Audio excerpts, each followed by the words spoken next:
assalamu alaikum wa rahmatullah ta'ala wa barakatuh bandirabe sehilabe to mbawden wonde et mbawden wondirde fof min calmini on min juurima on min beltinima Allah min beltinima on sikki ala en bayri do kono wonno ko Fouta ken juutoynobe en garti kadi do e plateau DSTV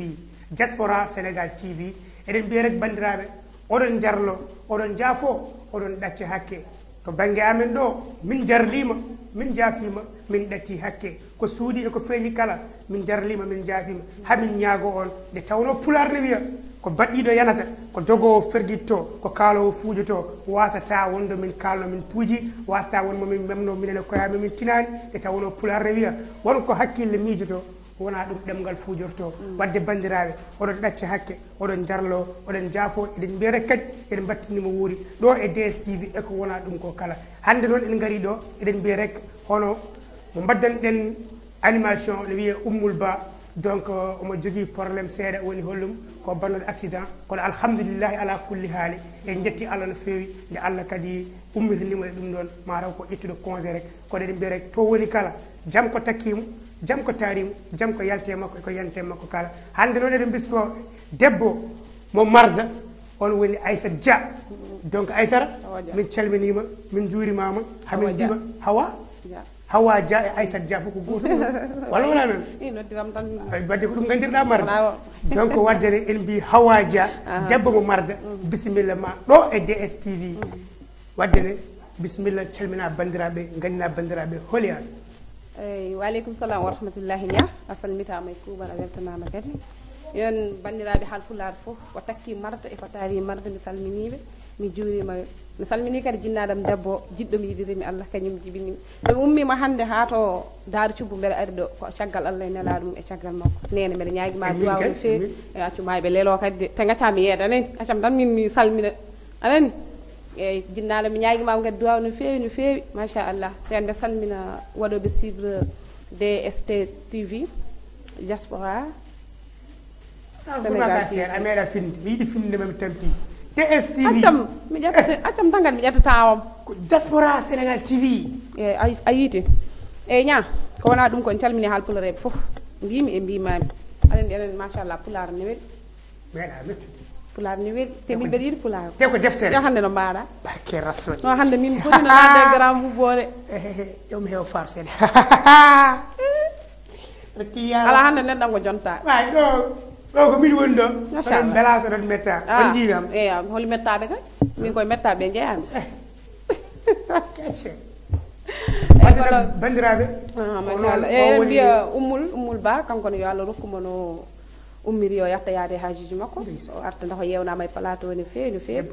ummul ummo an machallah an kay ummul kay fotani joɗani ummoto umata ɗo mbatta yaade hajiji ma machallah a weltanama wiyama jaam e kisal yo wonto gonɗa machallah biyaɓin debbo jontade noon ummul wonno toɓe mbiyen jiiɗimo ene nobbimo kono ña artirtebde ɗumen ƴew ñande foof kalde mboɗa ara joni na tinnire kalde mboɗa ara gardam koye kees pour rento de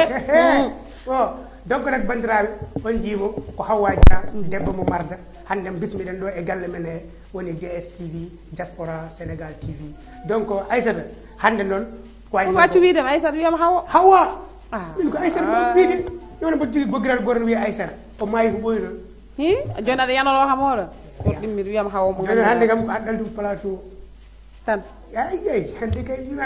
a jogui voilà jiɗɗa fof mbaɗen wadde ko noon yeyi no wayno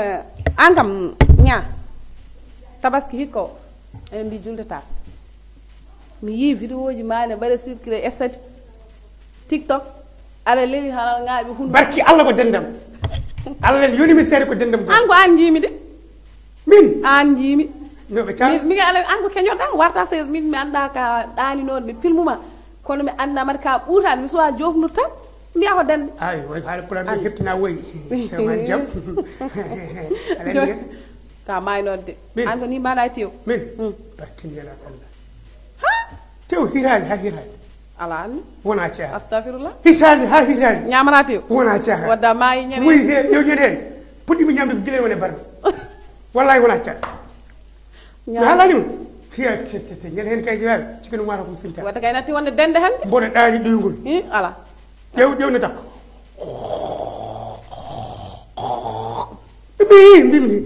comme beuri dana beuri nyam tiw hirana jëm tiw wadde da maytori wadde nyen hen bodo nyami nyamdu anga mara hay gallaji acca wala bi am ala ko heddi hen kay warki rasulullah yebe nyana beuri ani ndawdi nde hoore mum ani yafo men bim wona do kay ala ne nyaa hitta wona ca jon fenat ala mi yaani mo non yow mi fode hekkere nde mamini tan wi he sesa lan gaño on gonda lan gaño ni dawdi nde hoore mum wi'am he sesa bi mum ala hiran jeen man barkin nelal wacce dendam goor kanyum ne gay gayo on budi bon dendam kadi la ilaha illallah yow entraînement wadanno yimbe pumuya kanko wi fumuya bi mo yi o yala kanko entraînement woni nanta ko joni kay wan wala entraînement de gonda no kanko wadanno wala min do joni ko min jira kono mi so mbodo hala o wona min wona min ne debbo mo nyamdu men ni yo galma be ala ko heddi waji be kipal barme nda tourne madani setan o ittike waji be ne kipir barme hay hetterta wanno wona caahan gay ko haaju ko dani do final gil julti ha do joni e mi wondi wona caahan ha do joni ko dani nya an kam be bi mo wuri be bi ko may ala o may do de am yanda julde tas ga joni an halde an wonande mayde de hay so mayande o battimo non gandumi de gandi ko may so be piya non ko am piya wala wonde dendam o de wa non ni hol den dendam go dendam ummi fuuta wi ko alani kam yimbe fo dogata ko ummoto ko Dakar ne paati fuuta ni juula kanko ummi fuuta mo fay Dakar yidde julde o aran ma tan ha wuro ni wiye calaade o baris don téléphone makko courant coupé nya dendam ala no wadi itti ko piso wade poset acci ton téléphone ari ha yetti bi an kam kaay to portable ma wi ko gaccudo na courant voilà sababu ne tan julde tas bi ma ya non Kurban way. Anal. Allah seydi. Awodi. Mi wonal kay ko Allah. Ci kara. Kurban way. Du fu ko wadi. Anjiya dendam say huma. Deyam say huma ay do e julde dum nga ko ya korka lewru korka. Ari do tan deysan arde giji amen goddo. Defal mimbe do gerto tan haano hanirta. Gerto haano hanirta. Ko wiya Cheikh Oumar kam an kal to yiya ko course jogoto. Woni horde gerto. Ala mo hore kam yeddo dum ta. So bonni. Ala yi. Wadde mala ko dum ngoppidi mo ay do nyamno. O ko do course no worno course. Wa yo ay tan nyam hore gerto tan nyam gënal yo hore de. Nya an ka boodi nyamde gerto. Yo ari nyamari yo hore de. Ay nyamari ba ko bala. Ko kare ko. Ko wa. Barki rasulillah. Ya jam dejo way do ngono gula. No wala tan kay an hadi nyamde. An hadi nyamde. Ala o salit o nyam hala bo. No o metin wona salit o metin. Parce que beede tan nyama jidi ko se tawi ari nyama ba kamera. Bara ni hore gerto ngani. Ko kare ko. Ko wakati. Maro ko dum o sey wat. Dum o sekkuti. Mi weddo sira jabde hore gerto gal no worno. Tikku. Donc bandiraɓe siglaaɓe en mbiran ko waji ɓer ko gay gaɓɓe tan ko mbaɗi ko somin jogdi ɗum ɗo haalde ko ɗo mbaala wallahi on fof on gandi ɗo min mbaalata eyi wadde noon ko haala pular mbiyata ko mawni e nagge ko koye barme tan fayi ko mon ko nana ara onon gay gaɓɓe ɓe serade moon tawde ɓe tonga ɗon ha ɓiita nokka men noppide hande ko enen jeydo wallahi agam nya ambira no jiruɗa discours Macky Sall wala Macky Sall président de la république kalda président de la république ala ande kadi ko non wiyete anda e wadde ha wono mbiyatamo ni e hal no gandi hal no mbiyatamo ala hal tan no ala ni kaji pum neddi kessa ko hal be rende wasta anduden président de la république o kanko wadi discours nyanden ho tan dari o wi assalamu alaikum bandiraɓe sogilaɓe bo hande ko min mawɗo hoorejo mawɗo leydi sénégal dari o alan toña de o wi hande gardumi ko yewtide moon affaire candidature sabu yimɓe ɓe kaali kam fof ɓe kaali heɓe tampi ɓeɗe mbiya komi bonowo candidat ɓe mbiya mi watta candidat ɓeɗe mbiya somi waɗi candidat leydi ndi kono noon ko hande ko min woni ɗo hoorejo mawɗo leydi sénégal taade noon ko min woni ɗo hoorejo ñayi joni yoni non ay so mboɗo haala oppanmi haala kadi ay min woni hande komi musel wonde mi no mami yidde Macky Sall mi yiɗa toña Macky Sall joni o wi donc taade yimɓe ene kaala ɓeene mbiya min wonta président mboɗo wona président te ko min allah ardi leydi ndi donc so leydi ndi tuppima ko min so leydi ndi deeƴi ko min so leydi ndi feewi ko min so leydi ndi boni ko min eyyi joni ko Macky Sall sono haala ko ni wala eyyi no mbatta joni ma ɗe ɗum ɗon ɓe kollirta teleto somo waɗa ɗum ɗon ɓe kollirta ɓe moftat kanko somo haala joni jira ko mboyno mbaɗa o rapni kono noon ɓe kollirta ɗum quoi tan jira mo waɗi ɗo cikira ko kanko woni ɗon tawata komo waɗa ni maaro ɓe gaddata ko image to deeƴiɗo hono deeƴi joni noon après o wi bon min monsieur le o waɗi min président min hoorejo mawɗo leydi sénégal donc nak mi waɗi laissé candidature am tan o e wiɗi tan Ousmane Sonko ne joni no palto waɗi woy tan ayi no diwane mi kadi ayani alam ngel non tan waɗi donc min joni mi wawti wonde président de la république 2024 min hoorejo mawɗo leydi sénégal mi hayti posé candidat jiɗɗo foof yo ɓam leydi sénégal ndi tan joni an hanma jeere ɓamoɓe leydi sénégal hanma ɓami min total yoddi hen de son mbaɗi kam président de la république sénégal min ma yonte noon saɗa waɗa ɗeɗo mugalde wiyete kon so tawi ɓe mbino pullo laamima leydi neɗɗo ko bandum jeeya ko yooɗi nden mata ko min tan votantuma yaw ndena ko goto lelnami a sikku goto a sikku DSTV guilay sambe tuccet mi addiya amina tuccet barki rasulillahi noɓe ganda dekete laabi leydi sénégal ndi ko joni ɓe dañi laabi min son mbaɗi kam hoorejo leydi sénégal comme posé o candidat min comme posé o candidat ɗo kalmi ɗum comme posé candidat weeli guiɗo yo metti guiɗo yo metti gagne yo weeli gagne yo min comme posé o mbaɗa ko hoorejo mo leydi so yiɗo jiɗɗo fof yo posé candidat tan min posé o candidat nde so yonnide mata ko ni tan matta huwa yow ayano mbami yonte wala neɗɗo ko bandu barki rasulillah Macky Sall foti kono noon alhamdulillah alhamdulillah joni leydi ndi deeƴi hay koccum temedere yimɓe laabi tigui leydi ndi waɗi sen ha leydi ndi waɗi kalis e waddat peccen so neɗɗo hocci haali sakkoto soodi mbureto ha mbureto a ñamani mbureto way mi arda e ma kadi gara réunion men APR hanke o Amadou Ba réunion APR hanki a yeehin mi yahani ge sa yaha ɗaccirako jaaɗo haalamma wona mimi yeehin a yeehi ɓay ki ndera halala e joni wadde ɓeydi welde Amadou Ba e Ablaye Diouf Faye Ablaye Diouf Sarr barki rasulillah wona wonno promoteur ko Farba Farba ngom wonno promoteur la ilaha illallah ali gorko jonta non Farba sa yo combat Farba wonni dedal mum gon ala anne wotto kaw o waɗi présenté bonjour hande ko min Farba ngom noddi on ɗo hande bandiraɓe waɗi kadi ala rendo ma gagne won waɗi kadi deje seeɗa tan Amadou Ba nayi aɗa andi Abdoulaye Diouf kañum adi arde Amadou joni tan Amadou tan Farba ne waɗa présenté Amadou gasnani tan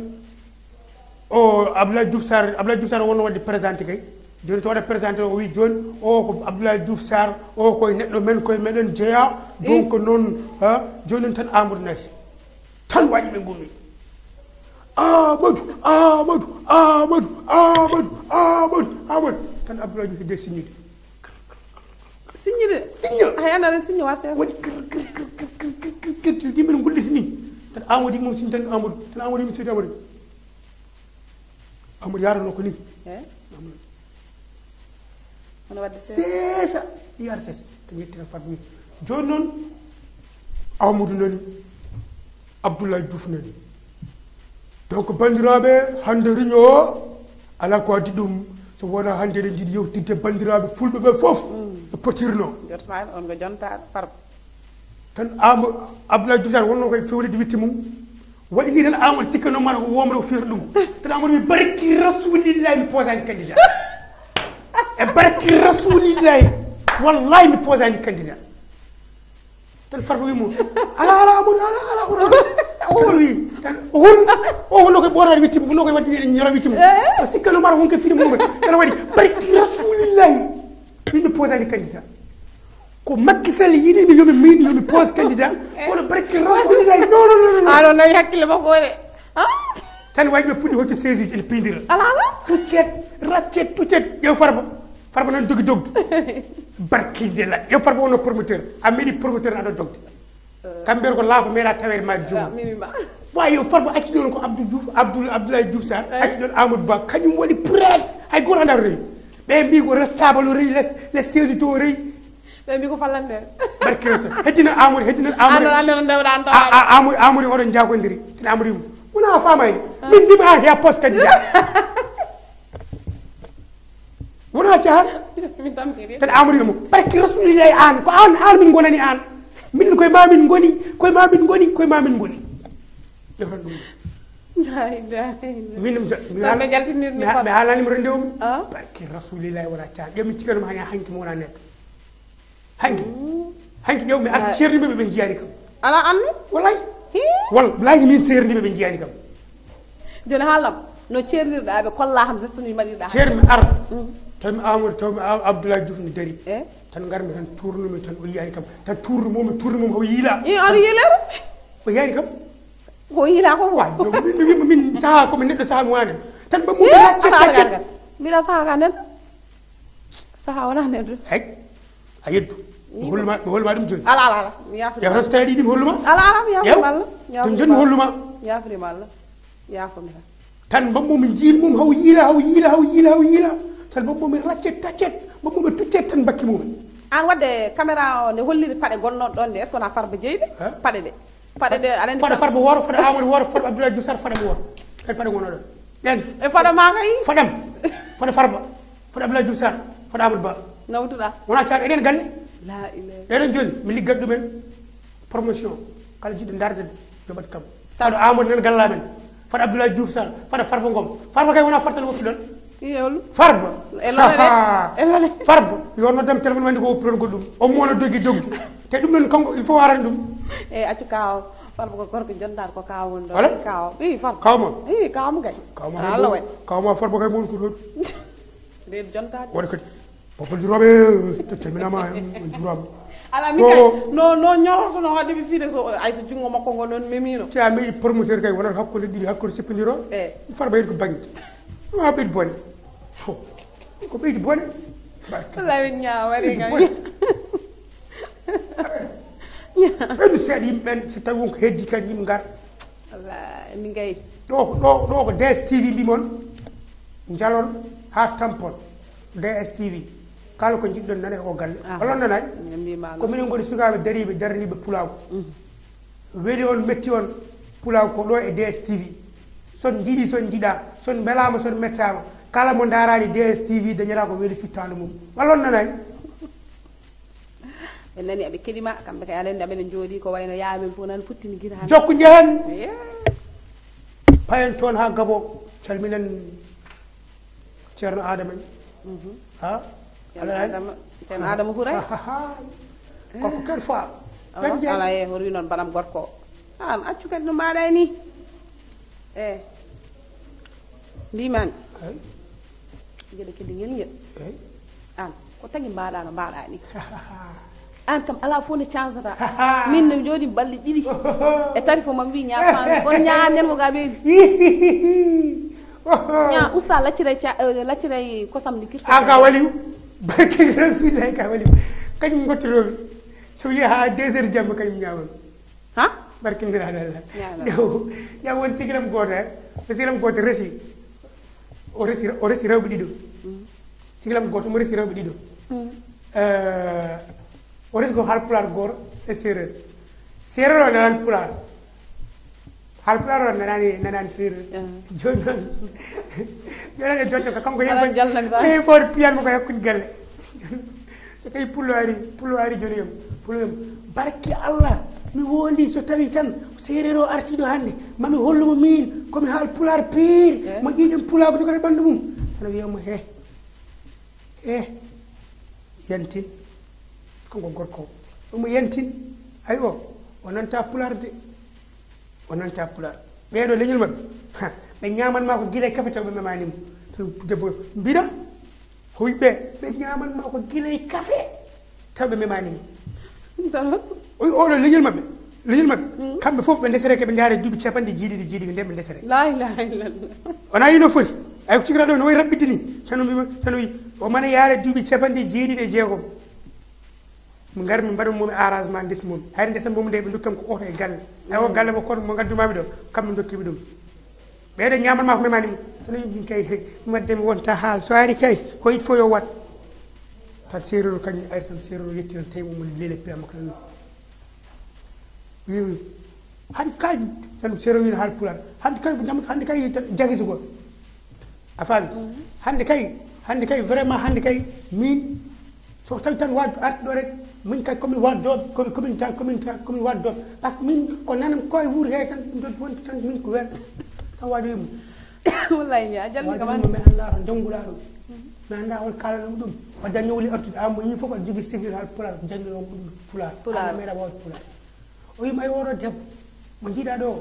saɗa wawi jentuɗa oɗo balɗe sappo e joyi fof mo jibin ɓiɓe joyo balɗe sappo e joyi fof o way kono fondumi ɓeɗo faaɓi mabɓe sa renay tan ɓe mbaratma guille kaf tan wajo tan pul tan seroni mbiɗa balɗe sappo e joyi fof jiɓe joyo o wi a yiyani balɗe sappo e joyi fof a yiitama ɗo e galle he a wawi jerɗa ɓeɗo de jawi warde neɗɗo taw min kay kanko homo hokkimi jaam o hokkani dépasse hokkani yirade hokkani pottani wona cahan tan o won jam o wona jam makko tan eyi kadi ko wona ɗum go hono joom galle men o joom galle DSTV gorko jontaɗo ha min ɓuurimo yontede asik barki rasulillahi ndaare kam ñaña horo won ko jiidani prix waddetake ramasa wadde gasi wadde ko nawdata heme makko wadde kanko a wi ko jiida prix waddata ramasa nawdema makko an goɗa yawade mini aɗa andi ane makko on baddata hen ala tan to jungo ma ngo kam artir ɗum tan le afara no ko batta ko yawade ala a wi ko jiida prix waddata ramasa ko gorko jontaɗo mbimami ala gorko mata welani wona aɗa ɗo toña kam gilnani hol kawma i far accanam on kala mami ko o hono Abdoul hono Abde Serif hono Abde Serif Aydara Abde Serif Aydara gorko kanko woni fondateur DSTV toon to leydi men France machallah wona jam donc nak eɗen mbiyamo alhamdoulillahi ala kulli haali ko yonta ko fof min ɓuurima yontede ɗum kam so yeddi ɗum yo daram min gay hande suusa haalde hande taydal min mbeɗa haala so hay jofnude min ɓuurima yontede kanko woni fondateur DSTV Diaspora Sénégal TV te o wi kala to pular yaha kala to pular yettaki ko enen beela enen goni fulɓe fulaɓe lamɗam neɗɗo ne wimama yiiɗa pulago kono wawi ittude ƴiƴam dogojam e nder ɓandu ma no wodi hande kam haali gonga laaɓe ceer hande kalmi gonga ala hande wan mbimi woyi heelam yo an ko jogormi waddema hikka ko mara hoyɗan ɗum tawa parande mbaɗa gorko jontaɗo woni Abdou Serif ƴettude télé wi ko pulago machallah darani pulago yo juut balɗe o moƴƴa battane yo andu ko waɗi ko haala pular mbiyaɗa maka huɓere kono anda to waɗa joga sakkade e makko kono kala cakkiɗa e makke cakkoɗa cakka bande en wadde no waɗi huɓere o sakkima e less makke o sakki bandi ko en wadde eɗen mbiyamo rek yo juut balɗe o moƴƴa battane kanko tan andi fadare makko kanko andi holko yiiɗi bandiraɓe ñaagono ɗewo yo juut balɗe moƴƴir battane wadde galle pulago Abdou Serif waɗi galle pulago Abdou Serif o waɗi galle pulago machallah o wi ko mbiye mbimi mbimami ha yara yesso to mbawɗon addoyde foof ko mbawɗon kabaruji foof gaddoye wadde ne hande eɗen nawra koye men ha toon to Fouta lawol Fouta ngol vraiment koye à cause de Abdou Serif en télé makko woni Diaspora Sénégal TV ɗaɓɓo eɗen jiiɗen golle fuutankoɓe ene mbaɗe laaɓi ɗiɗe puɗɗa par ce que hanken jii hono superfet dari jon kay min gari ɗo min tawi laaɓi ɗiɗe puɗɗe waɗede ɓe puɗɗima magde ɗum ha feewi toon waɗi kay o wi laaɓi ɗi puɗɗima mahede joni kay heddi tan hankadi ko ndungu ngu nan ara yoɓe jawan tan porfite tan woda ko mbaɗi ko heewi o ɗum nde min gummiɗon kadi min jeeyi Wourossogui min tawi affaire o fuɗɗima mahede ala kadi ni fo o waɗi ni kadi affaire o fuɗɗima mahede ɓe mbimi waɗi woyi avo ngaji ɗiɗi pot jippaɗe ɗon mbad nin jaa garta ko puɗɗima waɗede hande kam mbeɗa andi kam forote ɓurɗo moƴƴude fotota gaddanta ma Abdou Serif neldam yo heñode Abdou Serif to gonɗa ɗo ɓandu manu ko gorko darniɗo pulaar eɗen mbiyamo yo juut balle moƴƴi battane amin amin eɗen mbiyamo kadi ko juurowo balle ko moƴƴo battane wiide kaale son kaali daaɗe mon nanoyo to mbaadi mon meeɗa yettade est ce que a nani on pulaar o wi ko yomin kaal daaɗa men nane to mbaadiji amen meeɗa yettade ɗum ko abde sérif waɗani min ɗum somin darima hannde oɗo plateau min kaala hannde min nani e France min nani e Amérique min nani e Angleterre min nani e Chine min nani e Hong Kong ɗum ko abde sérif saabi ɗum machallah abde sérif saabi ɗum donc amin mbiyamo yo juut balɗe o moƴƴe battane kanko andi ko ɓuri yiɗande hoore makko ko yiɗani hoore makko yo Allah watta kadi ko ɗum Allah yiɗannoma ɓeydo webde sabu aɗa yiɗani hoore ma wonta wona ɗum Allah yiɗanma kono yahata ko yiɗani hoore makko ko e moƴƴere yahata kadi ko ɗum Allah yiɗani mum Allah andi ko ɓuri ko yo Allah watta e oɗo galle mbimi ɓe beele ɓe mette ɓe beele ɓe mette galle yo ko yeeso tan fayi sabu galle waɗira na Allah waɗira Cheikh Tidiane wadde galle ko yeeso tan wawi yaade sabu mbima sa waɗi galle waɗiri Allah waɗiri na Allah waɗiri Cheikh Tidiane ala fof ko mbawɗa wadde hen ko hawrata e sunna hawrade sunna sabu holɗum sabu min gadori koye bisimillahi te min gasdiri ko alhamdoulillahi ala kulli haali donc nak bandiraɓe sehilaɓe mbiyon ɗo ko DSTV min gonno eɗen ñaago allahu subahanahu wa taala yo Allah hokku wattini ɗeɗo balɗe kadi garoje e tawno eɗen joguino émission hande ko alarba no foti kadi en lewru tubakoɓe hande ko le 19 bon ko entre bon min noon wona mi gaji mbiɗa ko hande ko alarba le 19 donc 2014 le 19 juillet 2014 hande ɗo e nder DSTV 2014 2024 ha 2024 walla men seeɗa alma hande nde gartande est ce que yeri poɗɗe 2023